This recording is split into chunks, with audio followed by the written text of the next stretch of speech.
Vamos a dar inicio a este seminario, Informe de Política Monetaria, tal como le hemos informado, el señor Enrique Marchal, consejero del Banco Central de Chile, economista de la Universidad de Chile, con estudios de posgrado, un gran conocedor de la banca, seguramente el economista que más experiencia bancaria tiene, superintendente de banco, trabajó también en banca privada y hoy día efectivamente es consejero del Banco Central de Chile, fue parte de este instituto también, profesor del instituto, así con experiencia, larga experiencia, al cual ustedes van a poder conocer el informe que él va a dar y la oportunidad que van a tener al final de hacerle algunas preguntas.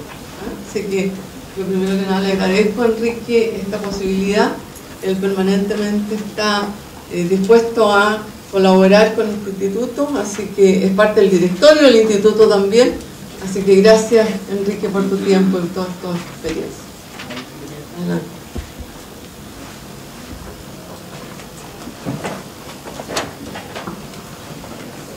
Bueno, muy buenas tardes a todos, un gusto estar aquí con ustedes. Gracias Lucía por tu presentación. Me siento muy en casa, yo trabajé aquí en el instituto, hice clases, de manera tal que siempre es un gusto, un agrado estar de vuelta. Lo que yo voy a hacer es compartir con ustedes las principales ideas contenidas en el informe que acaba de divulgar el Banco Central. Este es un informe trimestral que da cuenta de la marcha de la economía nacional. Y he puesto ahí informe de política monetaria y desarrollos posteriores porque si bien fue divulgado hace muy pocas semanas, han tenido lugar algunos desarrollos que es importante comentar. Entonces, entrando en materia, quisiera partir con una breve introducción que provea un marco general al análisis que vamos a efectuar. La noticia más relevante de los últimos días es la decisión de mantener sin variaciones el programa de compra de bonos por parte de la Reserva Federal de los Estados Unidos. Los mercados, en general, los mercados financieros internacionales, anticipaban, hasta hace poco tiempo, hasta antes de la decisión, el pronto inicio del retiro de este programa, y ello había tenido efectos sobre las condiciones financieras enfrentadas por las economías emergentes. Específicamente, las tasas de interés en los mercados internacionales habían subido como resultado de esta expectativa de pronto retiro. La decisión sorprendió al mercado. El mercado esperaba que se iniciase el programa de retiro, ello no ocurrió, y ello ha generado cierta volatilidad. Los mercados han experimentado fluctuaciones que vamos a comentar. Pero más allá de estos desarrollos, en el escenario mundial, en el escenario externo a la economía chilena, se ha ido consolidando un panorama de recuperación gradual de las economías desarrolladas, especialmente de Estados Unidos. Estados Unidos es una parte muy importante del mundo y por tanto una recuperación de Estados Unidos fortalece, solidifica la economía mundial. Es una noticia importante, es una noticia positiva que ha estado teniendo lugar en el último tiempo. Y al mismo tiempo se han ido perfilando perspectivas de mayor desaceleración en las economías emergentes, particularmente en China, si bien en el último tiempo China ha tenido una cierta estabilización. Todo esto con muchas variantes entre países. Hay países que están creciendo como China al 7,5%, hay economías como Chile que crece entre el 4 y el 5%, y hay economías que están mucho más abajo, en América Latina específicamente. Entonces hay muchas variantes, pero en general en el mundo emergente esta perspectiva de que las economías se están desacelerando. Ahora, el efecto agregado de todos estos cambios, de todos estos movimientos en la economía mundial es que en el escenario más probable, la economía chilena, la economía nacional, se verá enfrentada a un impulso proveniente del exterior que es menor al contemplado con anterioridad. Entonces estamos enfrentando un escenario un poco más complejo. No extremadamente complejo, pero un poco más complejo que el que perfilábamos hace un trimestre atrás. En el frente interno, al final lo que nos importa es cómo nos golpea, cuáles son los efectos, cuánto crece la economía nacional, ¿cierto? Aquí están el foco de nuestra atención. Lo que tenemos es que la actividad y la demanda han continuado con el proceso de normalización gradual iniciado este año, manteniendo tasas de expansión inferiores a las del año pasado, ya por segundo trimestre consecutivo, primero y segundo trimestre de este año, entonces con tasas más bajas que las del 2012, con un elemento que es importante, sobre el que es importante mantener la atención, y es que el consumo de los hogares, el consumo privado se ha mantenido bastante dinámico. Entonces, desaceleración con un componente del gasto que es el consumo de los hogares, que mantiene todavía bastante dinámico. La inflación es el foco del Banco Central, ha evolucionado bastante en línea con lo que se había anticipado y volvió al rango de tolerancia. El Banco Central ha definido una meta 3% y un rango entre 2 y 4, eso es lo que llamamos el rango de tolerancia. Mientras la inflación esté ahí, estamos relativamente más tranquilos.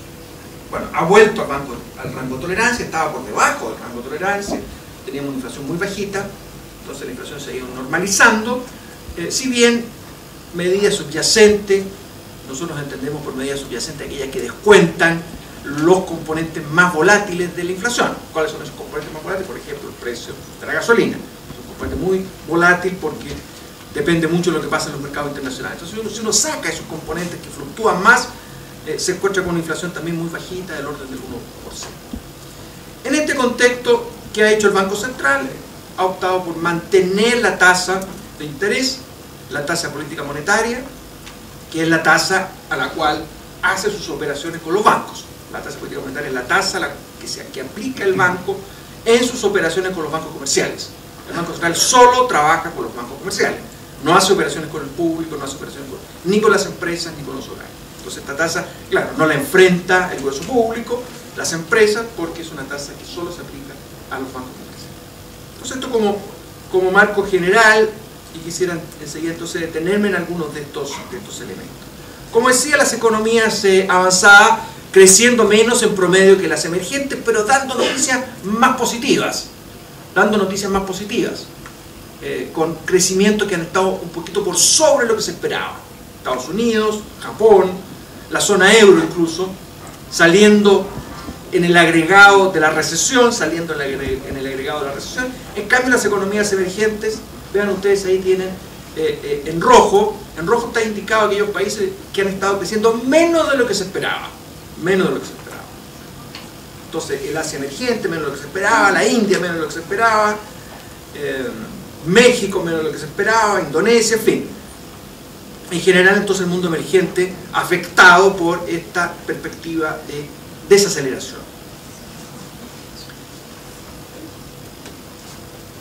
Las tasas de interés de largo plazo, que son muy importantes porque son las que determinan las decisiones de inversión. Cuando uno se compra una casa, la tasa que importa no es la de cortísimo plazo, sino que es la de largo plazo, y lo mismo ocurre con los proyectos de inversión. ¿Qué ha estado ocurriendo con las tasas de interés de largo plazo? Bueno, han estado subiendo. ¿Y por qué han estado subiendo? Porque los mercados han estado anticipando que la Reserva Federal de los Estados Unidos, que es el Banco Central de Estados Unidos, estaba próximo a iniciar un proceso de retiro de los estímulos monetarios que ha estado aplicando. La Reserva Federal ha estado comprando bonos y pagando esos bonos con dinero, y por tanto ha estado inyectando liquidez a la economía.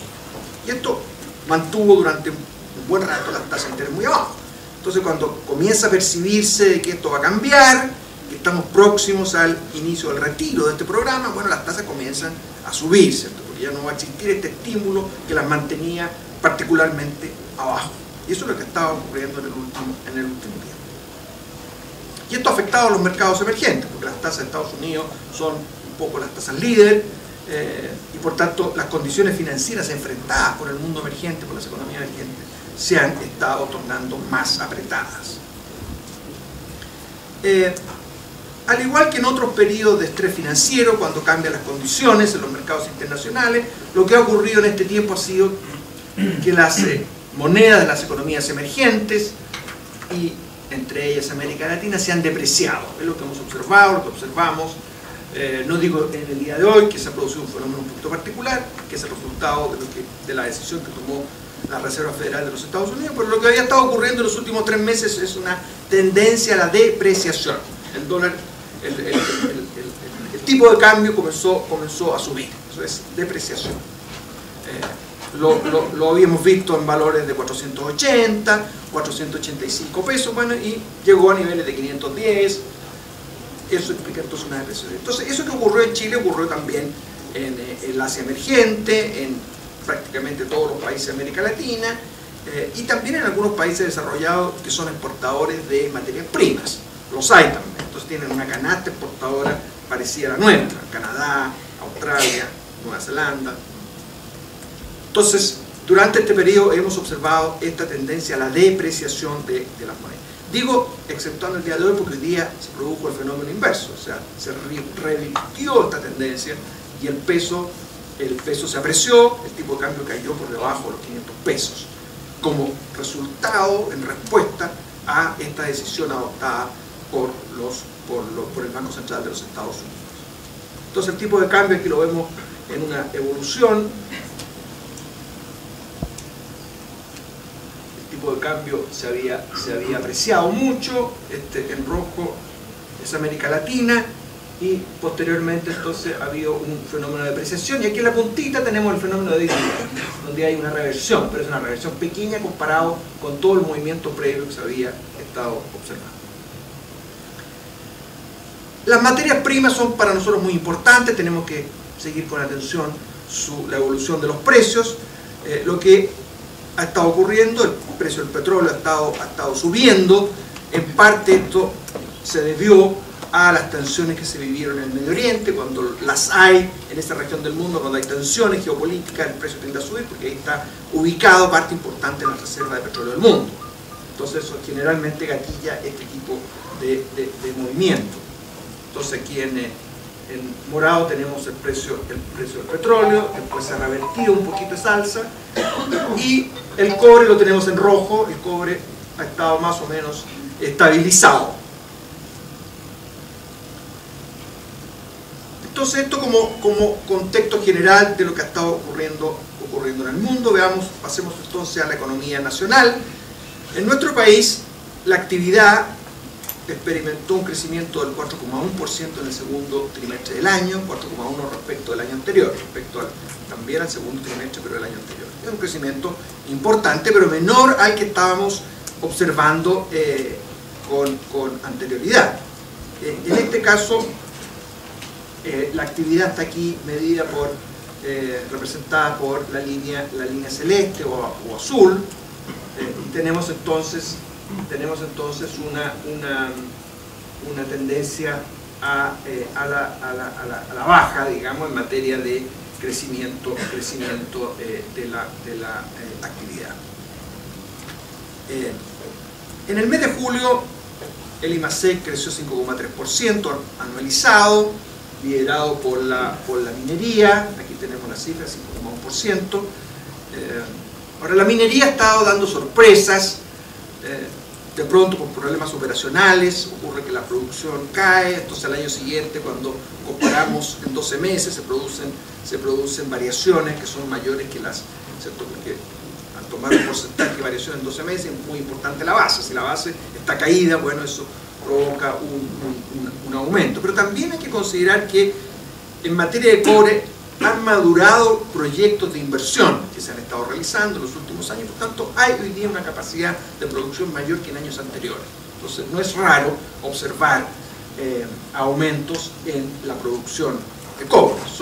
Es más producción, pero a precios más bajos que los que observamos con anterioridad. Entonces, repito, este es el IMASEC, que más o menos está reflejando la misma tendencia. La inversión ha seguido ajustándose, viene de niveles bastante altos y de tasas de crecimiento bastante altos, tanto el componente construcción como el componente maquinaria y equipo, y en parte importante esta desaceleración se debe a la maduración del ciclo de inversiones mineras. Cuando el precio del cobre estaba muy arriba, llegó a $4 la libra, bueno, se gatillaron muchos proyectos de inversión. Hoy día el escenario es distinto, ya no tenemos el cobre a 4, lo tenemos a 3 y algo, y por tanto, bueno, se gatillaron una serie de proyectos de inversión, pero muchos de ellos ya han entrado ya en una etapa de maduración. de manera tal que la inversión también comienza a ajustarse a este nuevo escenario.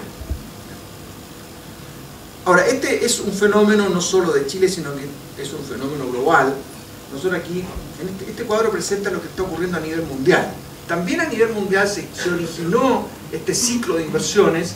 Las inversiones llegaron a un pic el año 2012, y posteriormente lo que uno observa es una declinación.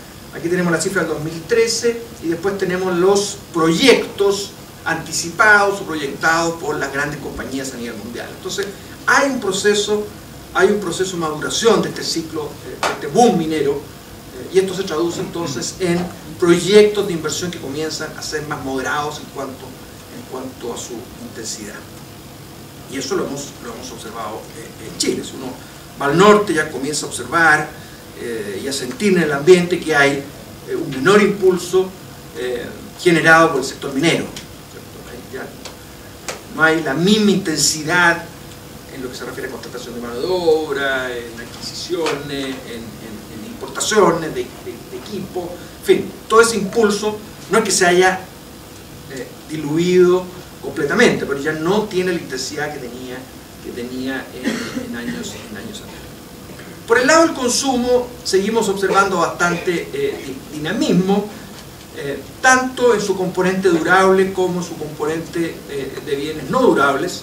Son los dos ítems del consumo de los hogares.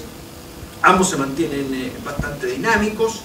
El consumo durable está medido en este eje porque crece por razones obvias mucho más moderadamente, y acá tenemos el eje, acá tenemos medido el consumo durable, que estuvo creciendo a tasas de 2 dígitos por varios años.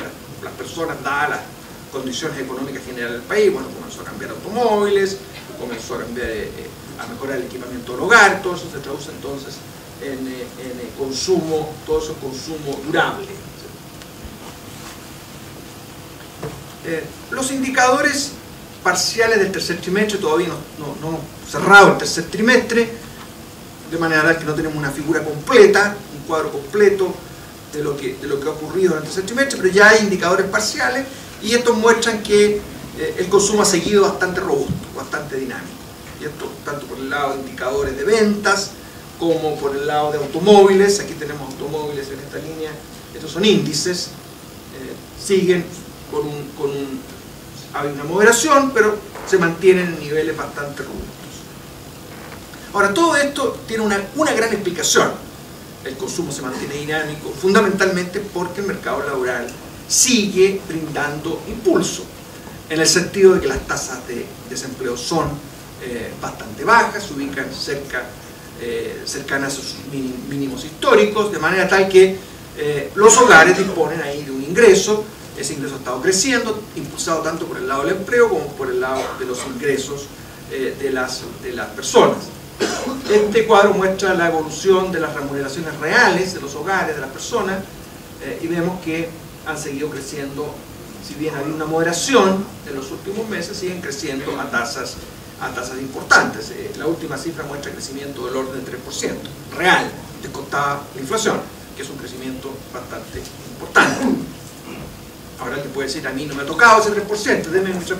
Bueno, como todo indicador, esto es un promedio para toda la economía.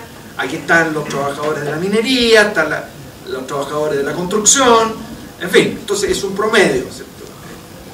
Bueno, como todo promedio tiene, pero para efectos de ver cuáles son las tendencias y para dónde van las cosas, esos promedios siempre son útiles, sin perjuicio de la distribución interna que pueda haber en la población de esa cifra.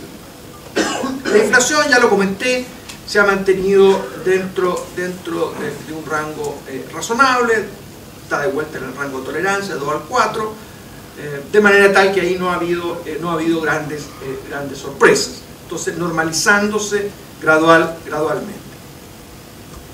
En el caso concreto de Chile, los efectos de esta volatilidad que he comentado en los mercados internacionales, como resultado de un cambio de escenario, de este anticipo del retiro de las políticas de estímulo por parte del Banco Central de los Estados Unidos, han tenido dos efectos principales y eso se ha traducido en el mercado bursátil y en el mercado cambiario, que son los mercados que reaccionan con mayor rapidez, que incorporan más rápidamente a las noticias que se van generando en el mundo. No hay noticias malas, bueno, rápidamente, o también noticias buenas, rápidamente los precios de las acciones y el tipo de cambio los incorporan y quedan reflejados en esos mercados. Cuando hay incertidumbre, lo que uno observa es volatilidad. Cuando hay incertidumbre, entonces los mercados tienden a fluctuar más. Hay menos claridad respecto a dónde se deben ubicar esos precios.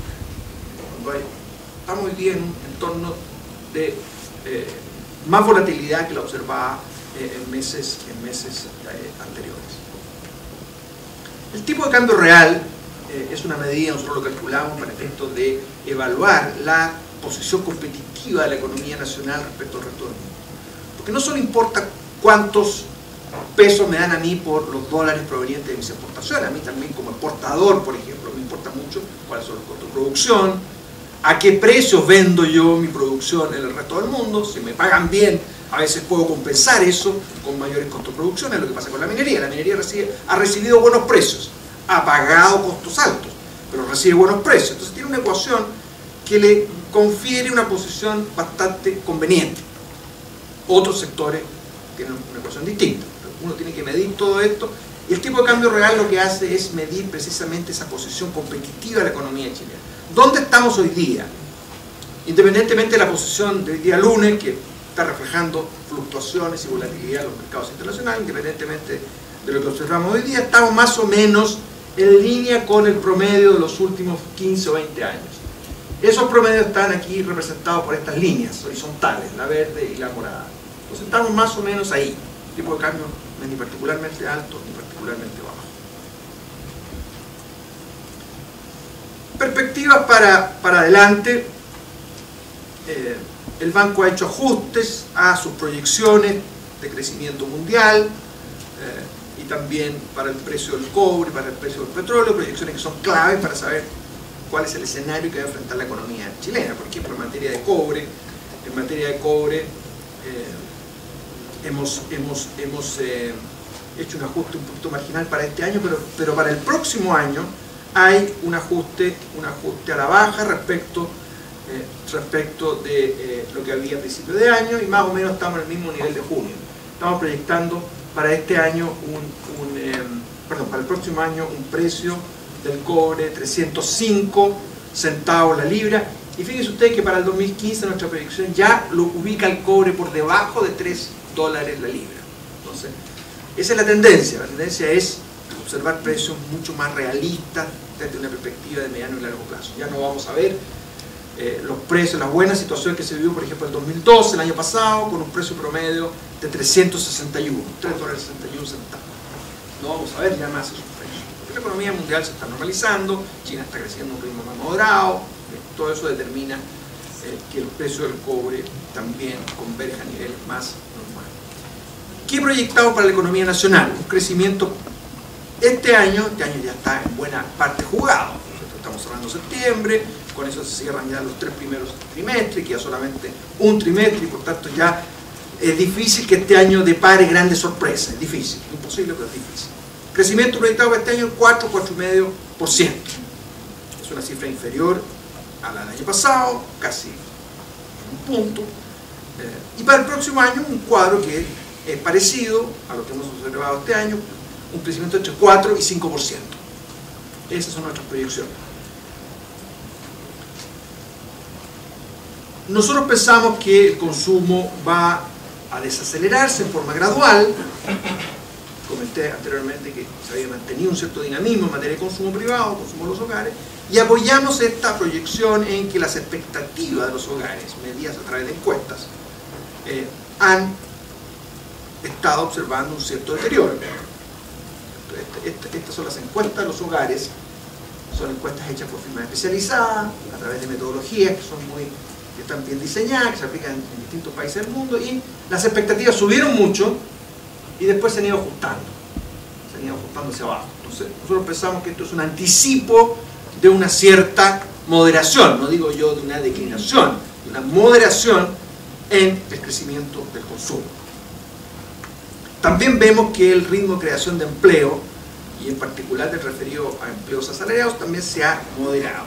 Entonces vemos moderación en los fundamentos, en los determinantes del consumo, y por tanto debemos esperar que haya también moderación en el consumo hacia adelante. En materia de inflación, pensamos que esta va a converger a la meta del Banco Central, que es 3%, gradualmente, de manera tal que ahí no hay en ese frente ningún tema que llame particularmente la atención.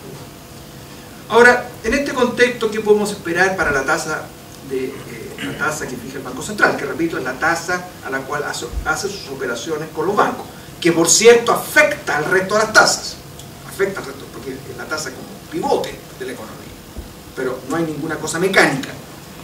¿Qué esperamos? Hemos tenido un largo periodo de tasa estable, un periodo de más de un año con tasa del 5%, esto es bastante inusual.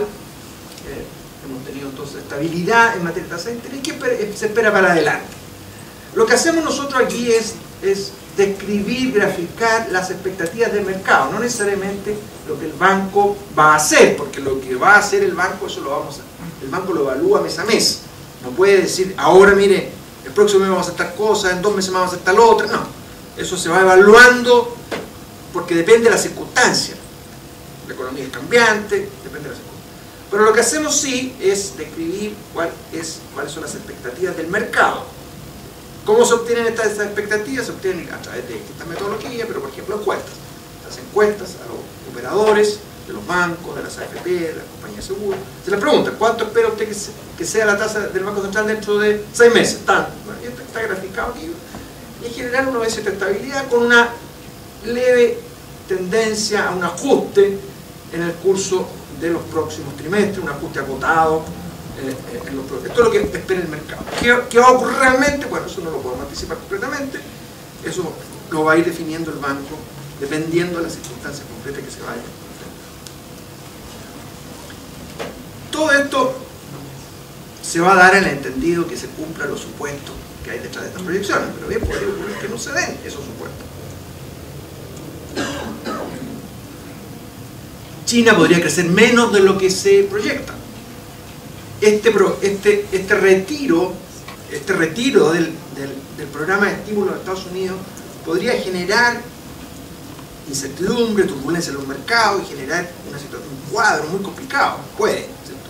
Esperamos que no sea así, que Estados Unidos va a manejar la salida pero puede. Entonces, hay riesgos que nosotros tenemos que identificar, tenemos que advertir al mercado que hay riesgos, y algunos de esos riesgos son los que están indicados aquí. Por ejemplo, que China crezca menos de lo que se espera, que el retiro del estímulo monetario en Estados Unidos provoque más turbulencia, sería un riesgo, y que llevaría a que las cosas se den de otra manera, es un riesgo. Europa sigue en una situación frágil. Nosotros pensamos que las cosas van a ir evolucionando y que no hay grandes sorpresas, pero las podría haber. Entonces, es importante advertir todos estos riesgos, que podrían, como digo, llevar a que las cosas se den, sigan un curso distinto del proyectado. Hay un riesgo interno también, y es que uno de ellos es que este consumo, que se mantiene dinámico, no se modere. Ahora, uno puede decir, pero por Dios, ¿cuál es el riesgo? Más consumo, parece que mejor para la población. Sí, en general, más consumo mejor para la población. Lo que pasa es que la economía tiene una capacidad, no es infinita. De manera tal que si uno gasta más de lo que tiene, y eso como norma o patrón permanente, eso origina dificultades. Tarde o temprano uno comienza a endeudarse y de pronto, bueno, el banco lo llama y dice, ¿sabe qué más? O arreglamos esto o vamos a tener que tomar medidas. Entonces, los países no pueden consumir permanentemente más de lo que el país ha pasado por un periodo en el cual ha tenido un cierto déficit en su cuenta corriente. Eso es normal, no es un tema que despierte particular preocupación, pero obviamente que no es una situación que se pueda mantener permanentemente. Entonces hay ahí un tema, ¿cierto? Que esto se modere, nosotros pensamos que se va a moderar, pero podría no darse al ritmo o con la intensidad que se... Entonces, repito, son riesgos, hay que monitorearlo, y esa es la tarea del Banco Central, estar permanentemente observando todas estas cosas para ver si se justifica o no tomar una decisión en un sentido. Bueno, un poquito para terminar y abrir un espacio para que ustedes puedan hacer preguntas y comentarios. Bueno, la economía mundial está que debería conducir a un crecimiento más equilibrado entre sus distintas regiones, todo lo cual va a implicar un impulso externo para la economía chilena menor al observado en años anteriores. ¿Por qué digo que está transitando hacia un equilibrio más equilibrado? Porque durante un tiempo teníamos los países desarrollados creciendo cero y los emergentes creciendo por acá. Bueno, esto comienza a cerrarse la brecha. Eso es más equilibrado. Vemos a Estados Unidos recuperándose, China creciendo más moderadamente. Entonces, eso es bueno para la economía mundial. No es bueno que haya desequilibrios manifiestos. Eso tarde o temprano no se puede sostener. Entonces, mejor la torta tiene que repartirse de forma un poquito más equilibrada. Cuando está muy desequilibrado, esto se complica. Entonces, vemos una transición a un crecimiento más equilibrado, más balanceado. Y eso es bueno, pero claro, lo que pasa es que nuestro principal producto es el cobre depende mucho de China, y al moderarse China en esta ecuación, nos afecta a nosotros, porque en vez de ver el cobre a 3 y tanto, cerca de 4, lo vamos a ver más bien cerca de 3. Entonces hay un efecto ahí sobre Chile que, si bien la evolución es hacia una mayor normalidad, tiene este efecto lateral para Chile, que vamos a ver el cobre un poco más abajo. Y eso tiene efecto para nuestra economía. El cobre más abajo tiene una serie de implicancias y por tanto el impulso que nos da el mundo va a ser un poquito más bajo. Durante esta transición podemos observar cierta volatilidad. ¿Por qué razón? Porque bueno, los inversionistas comienzan a reaccionar, ven que hay más crecimiento en esta región, en esta otra región, y comienzan a moverse las carteras de inversión, los flujos de inversión comienzan a experimentar cambios de dirección, y todo eso puede generar cierta volatilidad en el corto plazo. Bueno, en este contexto el banco, como decía, va a seguir monitoreando estos desarrollos, va a tomar sus decisiones en función de lo que observemos. Ahora, en el escenario más probable, la evolución proyectada para la economía chilena es una evolución perfectamente razonable, sin perjuicio de los riesgos que ya identificado. Ahora, desde la perspectiva del Banco Central, lo importante es que la economía crezca a un ritmo que sea razonable, de manera tal que la inflación, porque al final del día es lo que le importa, es lo que le preocupa, es el foco de la atención del Banco Central, sea una inflación normal. Y para nosotros normal es una inflación del orden del 13%. Bien, yo quedo hasta aquí, les agradezco su atención. Quizás me tomaba más tiempo del que había proyectado, pero quedo a disposición de ustedes para comentarios, preguntas.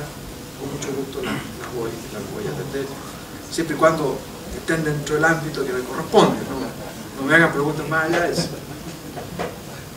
Adelante. Primer valiente o primera valiente. ¿Preguntas?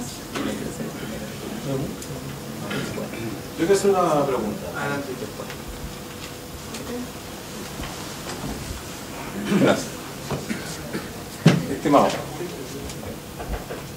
¿Aló? ¿Se oye? ¿Aló, no? ¿Arriba? Está arriba, pero no se escucha, pero no importa. Estimado, mire, una consulta referente a la desaceleración que usted informó el Banco Central el año pasado, a fines del 2012, que se iba a establecer en el 2013, lo que implicó el tema de que el consumo dinámico, como usted informó, que el consumo no iba a tener el mismo resultado de los años anteriores. Los 2 primeros trimestres del año ha sido adverso, digamos, ese consumo, y se cambió a un consumo dinámico, como usted explicó. Esa desaceleración que informó el Banco Central el año pasado se ve a través de, obviamente, la macroeconomía global, pero también involucra también cómo va internamente el país. Le doy un ejemplo, el tema de la construcción, que más o menos equivale a un 7% del PIB interno. Este año ha tenido un aumento en el tema de construcción. Los que tomaron el tema de la desaceleración más que nada fueron los bancos, por tema de riesgo, por sus créditos hipotecarios.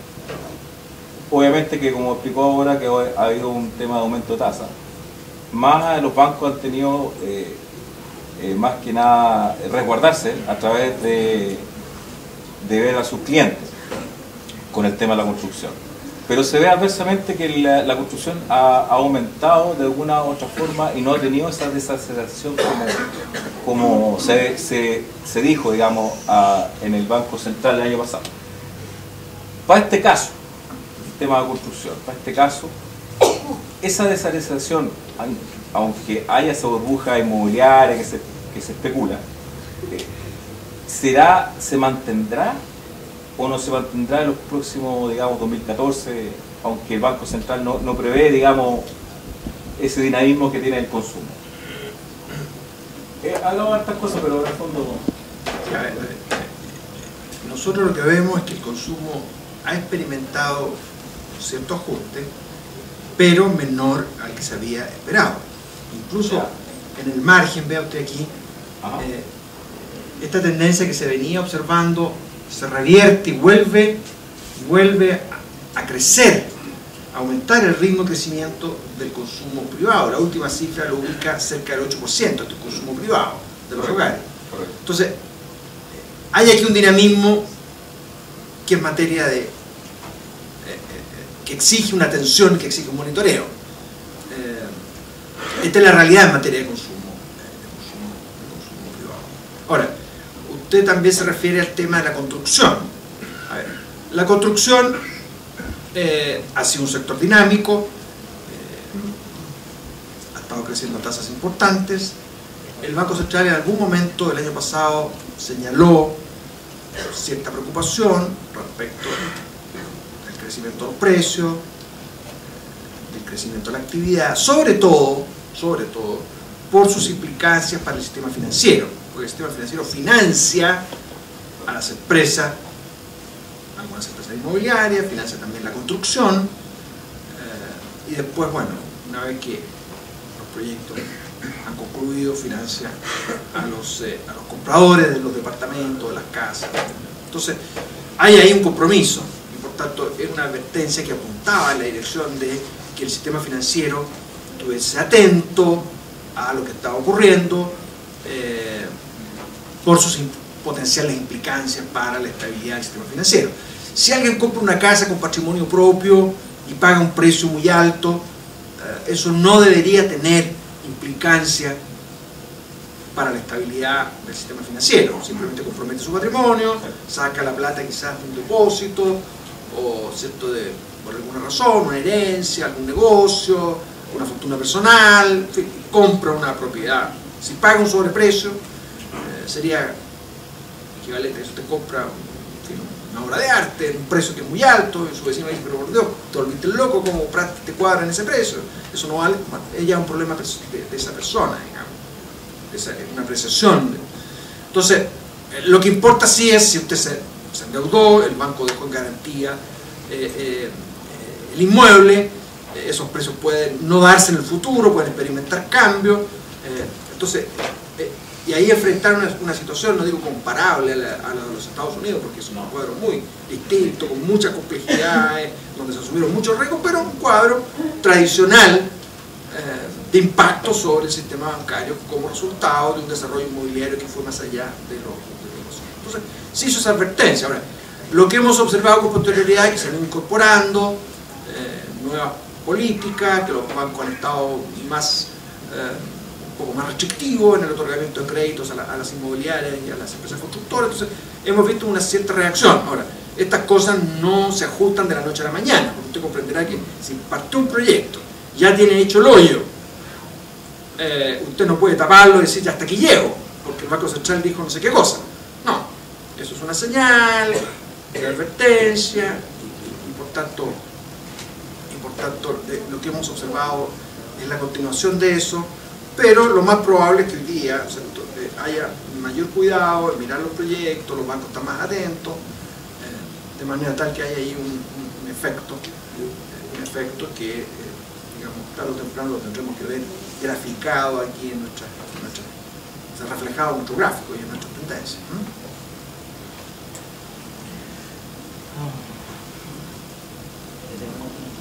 ¿Alguna otra?